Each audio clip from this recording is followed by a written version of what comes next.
Hello everyone, welcome to news navigator program of Shankara S academy.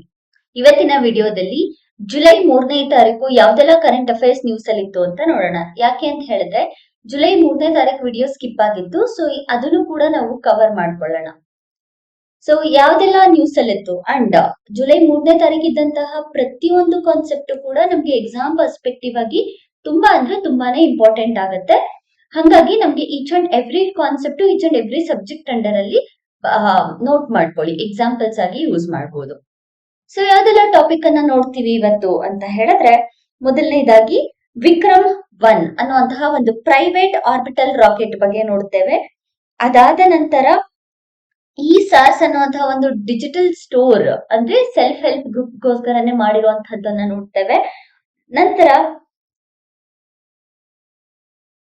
Trimbakeshwar temple news ಅಲ್ಲಿದೆ. So Trimbakeshwar temple ಬಗ್ಗೆ ನೋಡ್ಕೊಳ್ಳೋಣ.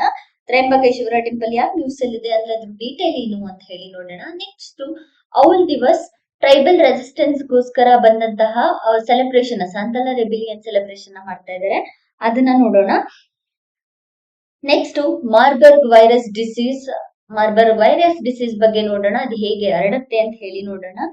ನಂತರ INS ತ್ರಿಕಂಡ್ ಬಗ್ಗೆ ನೋಡ್ಕೊಂಡು ಲಾಸ್ಟ್ ಅಲ್ಲಿ ಎನ್ವಿರಾನ್ಮೆಂಟ್ ರಿಲೇಟೆಡ್ ಒಂದು ಟಾಪಿಕ್ ಅನ್ನ ನೋಡೋಣ, ಕ್ಯಾಸ್ಪಿಯನ್ ಕೋಬ್ರಾ ಬಗ್ಗೆ. ಸೊ ಇದಿಷ್ಟು ಕಾನ್ಸೆಪ್ಟ್ ಅನ್ನ ನಾವು ಇವತ್ತಿನ ವಿಡಿಯೋದಲ್ಲಿ ನೋಡ್ಕೊಳ್ಳೋಣ.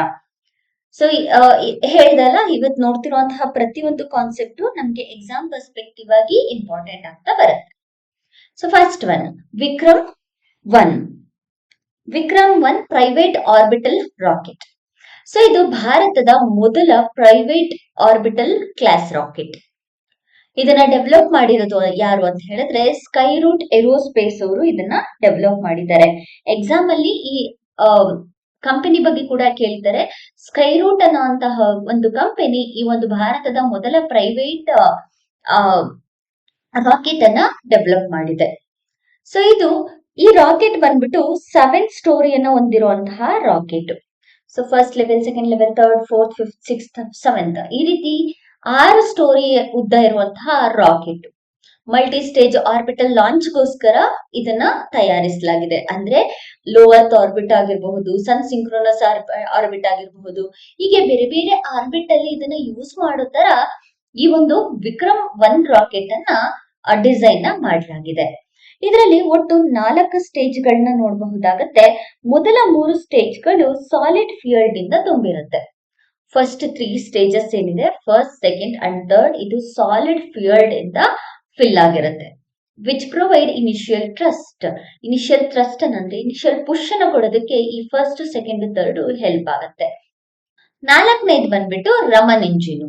ಸೊ ಈ ರಮನ್ ಇಂಜಿನ್ ಅಲ್ಲಿ ಇದು ಹೈಪರ್ಗೋಲಿಕ್ ಫ್ಯೂಯಲ್ ಅಂತ ಇರುತ್ತೆ, ಬಿಕಾಸ್ ಇದು ಲಿಕ್ವಿಡ್ ಸ್ಟೇಜ್. ಫಸ್ಟ್ 3 ಬಂದ್ಬಿಟ್ಟು ಸಾಲಿಡ್ ಸ್ಟೇಜ್ ಅಲ್ವಾ, ಅದು ಥ್ರಸ್ಟ್ ನ ಕೊಡ್ತಿದೆ. 4ನೇದು ಬಂದ್ಬಿಟ್ಟು ಲಿಕ್ವಿಡ್ ಸ್ಟೇಜ್. ಈ ಲಿಕ್ವಿಡ್ ಸ್ಟೇಜ್ ಅಲ್ಲಿ ಹೈಪರ್ಗೋಲಿಕ್ ಇಂಜಿನ್ ನ ಯೂಸ್ ಮಾಡಲಾಗಿದೆ, ಅಥವಾ ಹೈಪರ್ಗೋಲಿಕ್ ಫ್ಯೂಯಲ್ ಅಂತ ಹೇಳಿ ಕರಿತೀವಿ. So what exactly this hypergolic? UPSC loves to ask the statement ಅಥವಾ ಈ ರೀತಿ ಡೆಫಿನೇಷನ್ಸ್ ಗಳನ್ನ ಕೇಳುತ್ತೆ ಅಲ್ವಾ. ಸೊ ಏನು ಹೈಪರ್ಗೋಲಿಕ್ ಅಂತ ಹೇಳಿದ್ರೆ, MMH ಫ್ಯೂಯಲ್ ಮತ್ತೆ NTO ಆಕ್ಸಿಡೈಸರ್ ಒಟ್ಟಿಗೆ ಬಂದಾಗ ಇನ್ಸ್ಟಂಟ್ ಬರ್ನ್ ಆಗುತ್ತಲ್ವಾ, ಇನ್ಸ್ಟಂಟ್ ಇಗ್ನೈಟ್ ಆಗುತ್ತಲ್ವಾ, ಅದನ್ನ ನಾವು ಹೈಪರ್ಗಾಲಿಕ್ ಅಂತ ಹೇಳಿ ಕರಿತೇವೆ. ಸೊ ಎಕ್ಸಾಮ್ ಅಲ್ಲಿ ನೆನಪಿರ್ಲಿ, MMH ಫ್ಯೂಯಲ್ ಮತ್ತೆ NTO ಆಕ್ಸಿಡೈಸರ್ ಎರಡು ಕೂಡ ಒಟ್ಟಿಗೆ ಬಂದಾಗ ಇಗ್ನೈಟ್ ಆಗುತ್ತಲ್ವಾ, ಅದನ್ನ ನಾವು ಹೈಪರ್ಗಾಲಿಕ್ ಫ್ಯೂಯಲ್ ಅಂತ ಹೇಳಿ ಕರಿತೇವೆ. ಎಲ್ಲಾ ಕಾರ್ಬನ್ ಕಂಪೋಸಿಟ್ ಸ್ಟ್ರಕ್ಚರ್ ಇಂದ ಇದನ್ನ ಪ್ರಿಪೇರ್ ಮಾಡಲಾಗಿದೆ. ಅಂದ್ರೆ ಆಲ್ ಕಾರ್ಬನ್ ಕಂಪೋಸಿಟ್ ಅಂತ ಹೇಳ್ಬಿಟ್ಟು ಇದೆ, ಅದರಿಂದ ಇದನ್ನ ಪ್ರಿಪೇರ್ ಮಾಡಲಾಗಿದೆ. ಯಾಕೆ ಅಂತ ಹೇಳಿದ್ರೆ ಅದ್ರ ವೆಯ್ಟ್ ನ ಕಡಿಮೆ ಮಾಡೋದಕ್ಕೋಸ್ಕರ. ಅಂಡ್ ಇದು 350 kg ಇರುವಂತಹ ಸ್ಮಾಲ್ ಸ್ಯಾಟಲೈಟ್ ಇಂದ ಲೋ ಅರ್ತ್ ಆರ್ಬಿಟ್ ಮತ್ತೆ 260 kg ಇರುವಂತಹ ಸನ್ ಸಿಂಕ್ರೋನಸ್ ಆರ್ಬಿಟ್ ಸ್ಯಾಟಲೈಟ್ ಅನ್ನ ಕ್ಯಾರಿ ಮಾಡುವಂತಹ ಕೆಪಾಸಿಟಿಯನ್ನ ಇದು ಹೊಂದಿದೆ. And ultra low shock pneumatic separation system ನ ಒಳಗೊಂಡಿದೆ. ಅಡ್ವಾನ್ಸ್ಡ್ ಏವಿಯಾನಿಕ್ಸ್ ನಂತಹ ಇನೋವೇಷನ್ಸ್ ಗಳನ್ನ ಇನ್ಕ್ಲೂಡ್ ಮಾಡ್ಕೊಂಡಿದೆ. ಏವಿಯಾನಿಕ್ಸ್ ಅಂದ್ರೆ ರಿಯಲ್ ಟೈಮ್ ಗೈಡೆನ್ಸ್ ಗೆ ಉಪಯೋಗಿಸಲಾಗುತ್ತೆ. ಸೊ ಇದು ವಿಕ್ರಮ್-1 ಬಗ್ಗೆ. ಸೊ ವಿಕ್ರಮ್-1 ಅನ್ನ ನೀವು ಸೈನ್ಸ್ ಅಂಡ್ ಟೆಕ್ನಾಲಜಿಯಲ್ಲಿ ಎಕ್ಸ್ಪೆಕ್ಟ್ ಮಾಡಬಹುದು ಕ್ವಶನ್, ಬಿಕಾಸ್ ಇದು ಭಾರತದ ಮೊದಲ ಫಸ್ಟ್ ಪ್ರೈವೇಟ್ ಅಲ್ವಾ, ಅದಕ್ಕೋಸ್ಕರ. ಇದ್ರಲ್ಲಿ ಒಂದು ಕ್ವಶನ್ ನೋಡ್ಕೊಳ್ಳೋಣ. Consider the following statement regarding Vikram 1 rocket.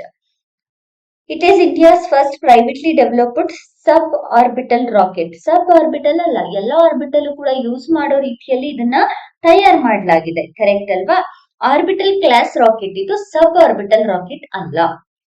So ಇದಕ್ಕೆ ಆರ್ಬಿಟಲ್ ಕ್ಲಾಸ್ ರಾಕೆಟ್ ಅನ್ನೋದು ನಿಮಗೆ ನೆನಪಿರ್ಬೇಕಾಗತ್ತೆ. Next, the fourth stage uses hypergolic Raman engine which ignites on contact. Correct, MMH ಮತ್ತೆ ಎಂಟಿಟಿ ಅಂತ ಹೇಳಿದೆ ಅಲ್ವಾ ಅದು. Next, it is primarily designed to carry heavy communication satellite to GTO. Small satellites ಗಳನ್ನ low earth orbit ಗೆ ತಗೊಂಡು ಹೋಗುತ್ತೆ, GTO ಅಲ್ಲ. So third statement wrong. Answer ಬಂದು 2 only is the right answer. Next, ಎರಡನೆಯ ಟಾಪಿಕ್ ಆಗಿ E-SARS digital store front for self help groups ಬಗ್ಗೆ ನೋಡ್ಕೊಳ್ಳೋಣ. ಇದನ್ನ ministry of rural development Deen Dayal Antyodaya Yojana national rural ಲಿವ್ಲಿಹುಡ್ mission under ಅಲ್ಲಿ ಡೆವಲಪ್ ಮಾಡಿದೆ. ಸೊ ಇದೆರಡು ಕೂಡ ನೆನಪಿರ್ಬೇಕು. ಓಕೆನಾ? ಸೊ ಈ ಯೋಜನೆ ಅಡಿಯಲ್ಲಿ ಈ ಒಂದು ಇ-ಸಾರ್ಸ್ ಅನ್ನುವಂತಹ ಪ್ಲಾಟ್ಫಾರ್ಮ್ ನ ತಯಾರಿಸಲಾಗಿದೆ. ಇದೊಂದು official online market place, exclusive ಆಗಿ ವಿಮೆನ್ ಗೋಸ್ಕರನೇ ಇರುವಂತಹ official market place. Women self help group ಹಾಗೂ ಅವರ ಫೆಡರೇಷನ್ ಗೆ ತಯಾರಿಸಿರುವಂತಹ ಒಂದು ಮಾರ್ಕೆಟ್. ಈಗ ಸೆಲ್ಫ್ ಹೆಲ್ಪ್ ಗ್ರೂಪ್ ಗಳಾಗಿರಬಹುದು ಅಥವಾ ವಿಮೆನ್ ಒಂದು ಕಮ್ಯುನಿಟಿಯಲ್ಲಿರುವಂತಹ ವಿಮೆನ್ಸ್ ಆಗಿರ್ಬೋದು ಅಲ್ವಾ, ತಮ್ಮದೇ ಆದ ಪ್ರಾಡಕ್ಟ್ಸ್ ಗಳನ್ನ ತಯಾರಿಸ್ತಾರೆ. ಅವರಿಗೆ ಮಾರ್ಕೆಟ್ ಅನ್ನು ಒದಗಿಸಿಕೊಡೋದಕ್ಕೋಸ್ಕರ ಇ-ಸಾರ್ಸ್ ಅನ್ನ ತಯಾರು ಮಾಡಲಾಗಿದೆ. ಸೊ ಇದು ಗ್ರಾಸ್ ರೂಟ್ ಎಂಟರ್ಪ್ರಿನರ್ಶಿಪ್ ನ ಇಂಪ್ರೂವ್ ಮಾಡೋದಕ್ಕೆ ಡಿಜಿಟಲ್ ಇಂಡಿಯಾಸ್ ಟೆಕ್ನಾಲಜಿಕಲ್ ಫ್ರೇಮ್ವರ್ಕ್ ಜೊತೆ ಕಂಬೈನ್ ಆಗಿ ತಯಾರಿಸಿರುವಂತಹ ಒಂದು ಫ್ಲಾಗ್ಶಿಪ್ ಇನಿಷಿಯೇಟಿವ್. ಸೊ ಯಾರ ಜೊತೆ? ಡಿಜಿಟಲ್ ಇಂಡಿಯಾಸ್ ಟೆಕ್ನಾಲಜೀಸ್ ಫ್ರೇಮ್ವರ್ಕ್ ಜೊತೆ ಕಂಬೈನ್ ಆಗಿ ತಂದಿರುವಂತಹ ಒಂದು ಫ್ಲಾಗ್ಶಿಪ್ ಇನಿಷಿಯೇಟಿವ್. ಕರೆಕ್ಟ್ ಅಲ್ಲ?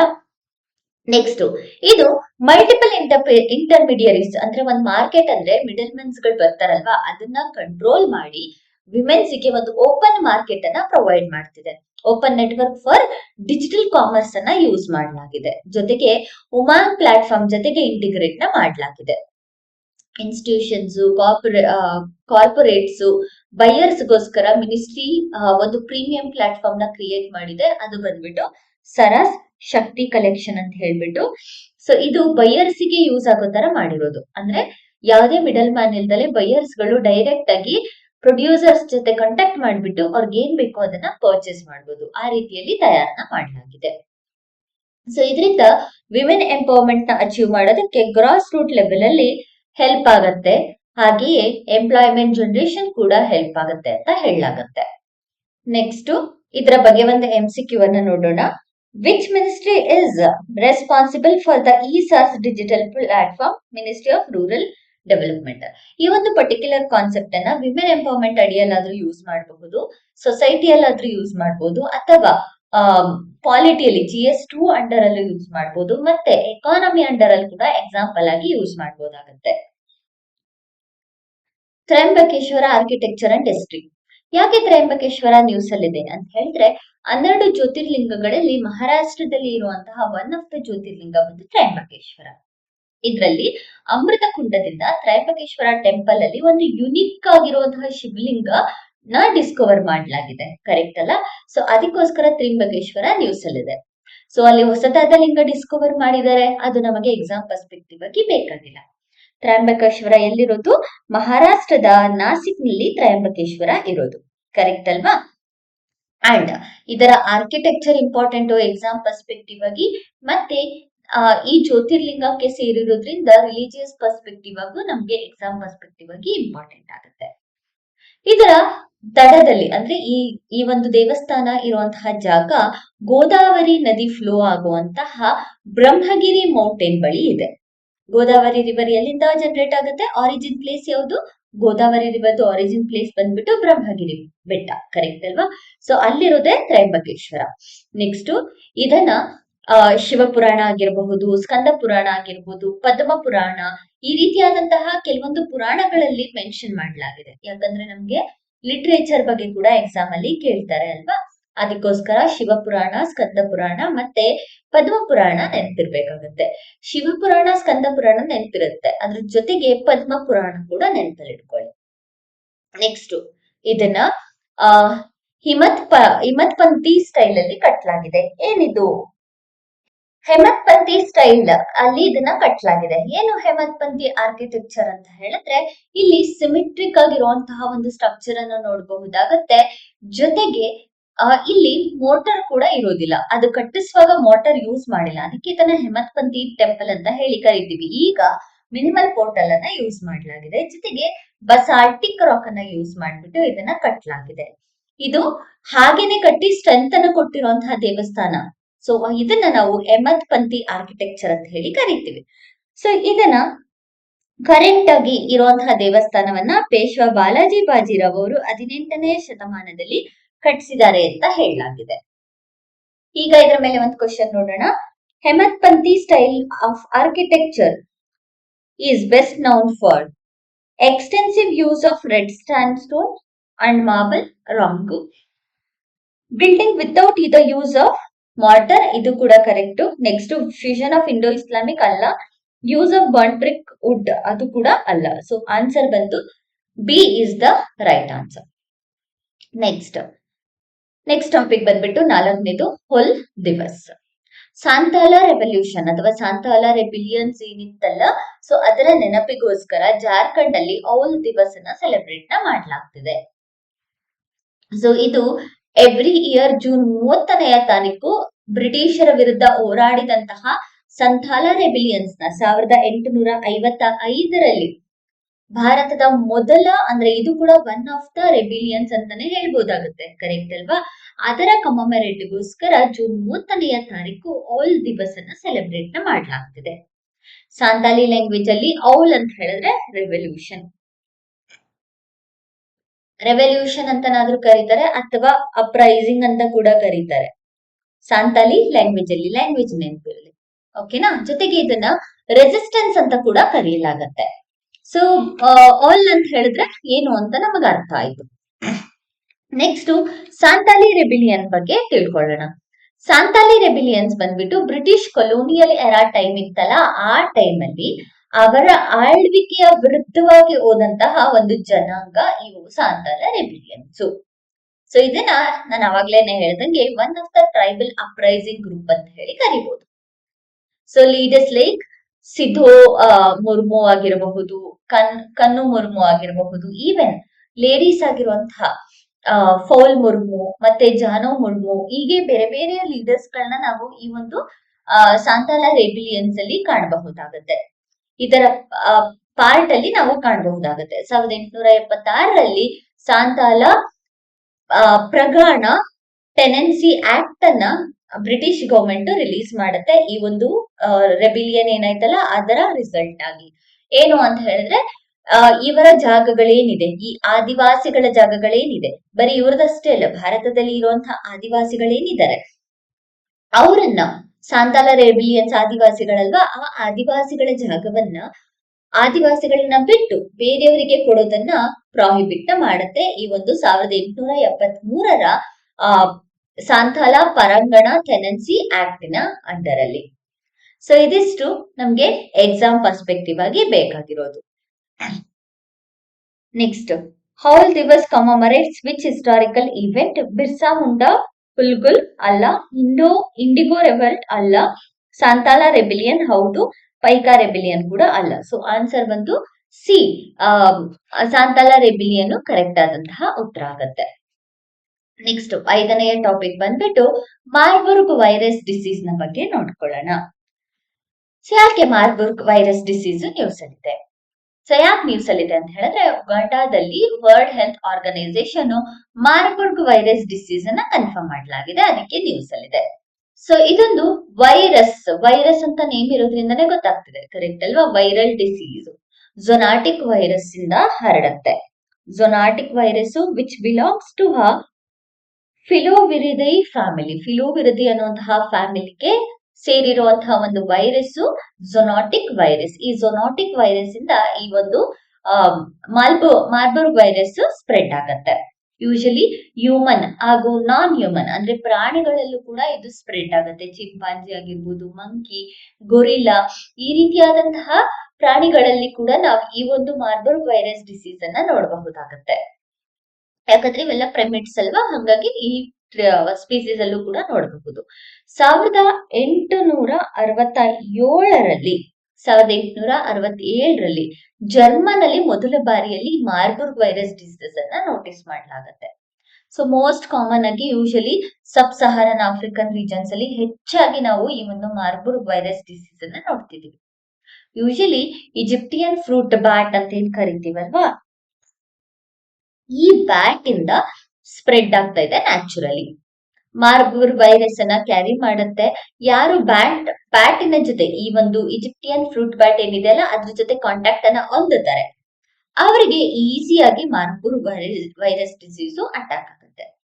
ಸೊ ಯೂಶಲಿ ಬ್ಲಡ್ ಸಲೈವ್ ಆಗಿರಬಹುದು, ವಾಮಿಟ್, ಯೂರಿನ್, ಫೀಕಸ್ ಮತ್ತೆ ಬಾಡಿ ಫ್ಲೂಯಿಡ್ ಆಗಿರಬಹುದು, ಇದರಿಂದ ಈ ಒಂದು ಮಾರ್ಬರ್ಗ್ ವೈರಸ್ ಡಿಸೀಸ್ ಟ್ರಾನ್ಸ್ಫರ್ ಆಗುತ್ತೆ. ಸೊ ಈಸಿಯಾಗಿ ಟ್ರಾನ್ಸ್ಫರ್ ಆಗುವಂತಹ ಡಿಸೀಸ್ ಇದು. Along with that contaminated bed ಆಗಿರಬಹುದು, ಕ್ಲಾತ್ ಆಗಿರಬಹುದು, ಈವನ್ ಮೆಡಿಕಲ್ ಇಕ್ವಿಪ್ಮೆಂಟ್ ಇಂದ ಕೂಡ ಈ ಒಂದು ಮಾರ್ಬರ್ಗ್ ಡಿಸೀಸ್ ಸ್ಪ್ರೆಡ್ ಆಗೋದನ್ನ ನಾವು ಕಾಣಬಹುದಾಗತ್ತೆ. ಸೊ ಈ ಮಾರ್ಬರ್ಗ್ ಡಿಸೀಸ್ ಒಂದ್ಸಲ ಅಟ್ಯಾಕ್ ಆದ್ಮೇಲೆ ಇದಕ್ಕೆ ಯಾವುದೇ ರೀತಿಯಾದಂತಹ ಟ್ರೀಟ್ಮೆಂಟ್ ಇಲ್ಲ. ಯಾಕೆ ಅಂತ ಹೇಳಿದ್ರೆ ಇದಕ್ಕೆ ವ್ಯಾಕ್ಸಿನ್ ಇಲ್ಲ. ಅಂಡ್ ಅಟ್ಯಾಕ್ ಆದ್ಮೇಲೆ ಡೆತ್ ಆಗುವಂತಹ ಚಾನ್ಸಸ್ ಇರುತ್ತೆ. ಸ್ಪೆಸಿಫಿಕ್ ಟ್ರೀಟ್ಮೆಂಟ್ ಇಲ್ಲದೆ ಇರೋದ್ರಿಂದ obviously we can reach 88% of the death ಆಗುವಂತಹ ಚಾನ್ಸಸ್ ಕೂಡ ಇರುತ್ತೆ ಮಾರ್ಬರ್ಗ್ ವೈರಸ್ ಡಿಸೀಸ್ ಇಂದ. ಸೊ ಇದ್ರ ಪ್ರಕಾರ ನಮ್ಗೆ ವೈರಸ್ ಗೊತ್ತಿರಬೇಕು ಅಂಡ್ ಟ್ರೀಟ್ಮೆಂಟ್ ಇದೆಯಾ ಇಲ್ವಾ ಗೊತ್ತಿರಬೇಕು, ಹೇಗೆ ಸ್ಪ್ರೆಡ್ ಆಗುತ್ತೆ, ಯಾರ್ಯಾರಿಗೆ ಸ್ಪ್ರೆಡ್ ಆಗುತ್ತೆ, ಇದಿಷ್ಟು ಕೂಡ ಗೊತ್ತಿರಬೇಕಾಗತ್ತೆ ಎಕ್ಸಾಮ್ ಪರ್ಸ್ಪೆಕ್ಟಿವ್ ಆಗಿ. Next, Marburg virus belongs to the same family as which other deadly virus. So Marburg virus ಜೊತೆಗೆ ಯಾವ ಒಂದು ವೈರಸ್ ಸೇರತ್ತೆ ಸೇಮ್ ಫ್ಯಾಮಿಲಿಗೆ, ಯಾವ ಫ್ಯಾಮಿಲಿಗೆ ಇಲ್ಲಿ ಹೇಳಿದೆ ಅಲ್ಲ ಫಿಲೋವಿರಿಡಿಯಾ ಫ್ಯಾಮಿಲಿ ಅಂತ, ಇದಕ್ಕೆ ಇನ್ನ ಯಾವ ವೈರಸ್ ಬಿಲಾಂಗ್ ಆಗುತ್ತೆ ಅಂತ ಕೇಳಿದ್ದಾರೆ. ಸಾರ್ಸ್ ಕೋವ್ ಇದು ಅಲ್ಲ. ನೆಕ್ಸ್ಟ್ ಎಬೋಲಾ ವೈರಸ್, ಇದು ಕರೆಕ್ಟ್. ಎಬೋಲಾ ವೈರಸ್ ಕೂಡ ಇದೇ ಫ್ಯಾಮಿಲಿಗೆ ಸೇರಿರುವಂತಹ ವೈರಸ್. ನೆಕ್ಸ್ಟ್ ಟಾಪಿಕ್ INS ತ್ರಿಕಂಡ್ ಬಗ್ಗೆ ನೋಡ್ಕೊಳ್ಳೋಣ. ಸೊ INS ತ್ರಿಕಂಡು ಇದು ಭಾರತದ ನೇವಿಯ ಪಾರ್ಟ್, ಭಾರತದ ನೇವಿಯ front line guided missile frigate. So Talwar class frigates ಇದೆ ಅಲ್ವಾ, ಅದರ ಸೆಕೆಂಡ್ ಬ್ಯಾಚಿನ ಥರ್ಡ್ ಮತ್ತೆ ಫೈನಲ್ ಶಿಪ್ ಇದು, which is ordered by the Indian Navy. ರಷ್ಯಾದ ಕಾಳಿನಿನ್ಗ್ರಾಡ್ ಅನ್ನುವಂತಹ ಒಂದು ಯಾಂತ್ರ ಶಿಪ್ ಯಾರ್ಡ್ ಇಂದ ಇದನ್ನ ಬಿಲ್ಡ್ ಮಾಡಲಾಗಿದೆ. ಸೂಪರ್ಸಾನಿಕ್ ಬ್ರಹ್ಮೋಸ್ ಮಿಸೈಲ್ ಸಿಸ್ಟಮ್ ನ ಕ್ಯಾರಿ ಮಾಡುತ್ತೆ, ಜೊತೆಗೆ ಕಾಂಬ್ಯಾಟ್ ಮ್ಯಾನೇಜ್ಮೆಂಟ್ ಸಿಸ್ಟಮ್ ಇಂದ ವೆಪನ್ಸ್ ಮತ್ತೆ ಸೆನ್ಸರ್ಸ್ ನ ಅಳವಡಿಸಲಾಗಿದೆ. ಟ್ರಿಪೋವೆನಿಯಾ ಎಂ ಅನ್ನುವಂತಹ ಒಂದು simultaneously neutralise multiple surface, sub surface ಮತ್ತೆ ಏರ್ ಥ್ರೆಟ್ಸ್ ಅನ್ನ ಒಳಗೊಂಡಿದೆ. ಸೊ ಇದು INS ತ್ರಿಕಂಡ್ ನ ಬಗ್ಗೆ. Next, INS Trikand belongs to which class of naval ship? Talwar class frigate naval ship ಗೆ ಬಿಲಾಂಗ್ ಆಗಿದೆ. Last topic Caspian cobra. Caspian cobra Himachal ಪ್ರದೇಶಲ್ಲಿ ಈಗ ಇದನ್ನ ಸ್ಪಾಟ್ ಮಾಡಲಾಗಿದೆ. Caspian cobra usually central Asian cobra ಅಂತ ಕೂಡ ಕರಿತೀವಿ ಇದನ್ನ, ಜೊತೆಯಲ್ಲಿ ಐಟ್ಲಿ ಸ್ನೇಕ್ ಅಂತ ಕೂಡ ಕರಿತೀವಿ, ಅಕ್ಸಸ್ ಕೋಬ್ರಾ ಅಂತ ಕೂಡ ಕರಿತೀವಿ, ಜೊತೆಗೆ ರಷ್ಯನ್ ಕೋಬ್ರಾ ಅಂತ ಕೂಡ ಇದನ್ನ ಕರಿತೀವಿ. ಇದು ಬಹಳ ವೆನಮಸ್ ಆಗಿರುವಂತಹ ಒಂದು ಸ್ನೇಕ್. ಮೋಸ್ಟ್ ವೆನಮಸ್ ಸ್ನೇಕ್ಸ್ ಅಂತ ಏನೇನ್ ಕರಿತೀವಲ್ವಾ ಅದ್ರಲ್ಲಿ ಇದು ಕೂಡ ಒಂದು. ಅಂಡ್ ಎಲ್ಲದಕ್ಕಿಂತ ಕಂಪೇರ್ ಮಾಡಿದ್ರೆ ಹೆಚ್ಚಿನ ವಿಷವನ್ನ ಹೊಂದಿರುವಂತಹ ಒಂದು ಹಾವು. ಇದು ಎಂಡಮಿಕ್ ಟು ಸೆಂಟ್ರಲ್ ಏಷ್ಯಾಗೆ ಇರುವಂತಹ ಎಂಡಮಿಕ್ ಸ್ಪೀಸೀಸ್.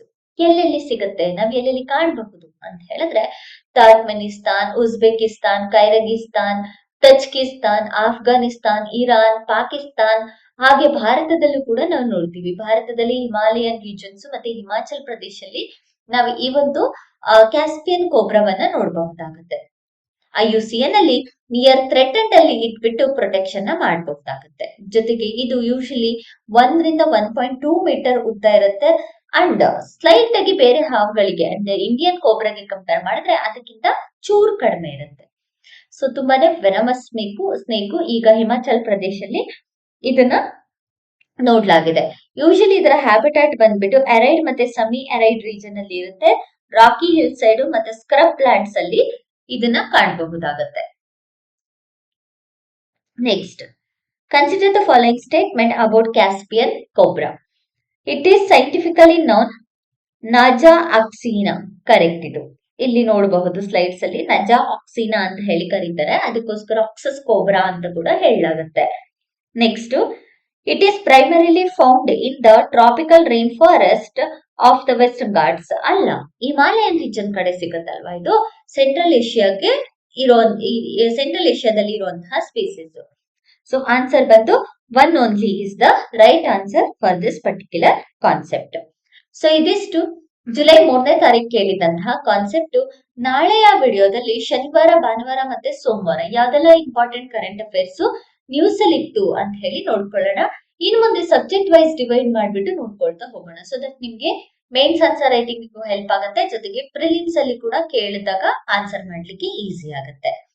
ಇದೇ ರೀತಿಯಾದಂತಹ ಹೆಚ್ಚಿನ ವಿಡಿಯೋಸ್ಗಾಗಿ ನಮ್ಮ ಚಾನೆಲ್ ನ ಶೇರ್ ಮಾಡಿ ಮತ್ತೆ ಸಬ್ಸ್ಕ್ರೈಬ್ ಮಾಡಿ. Thank you for watching.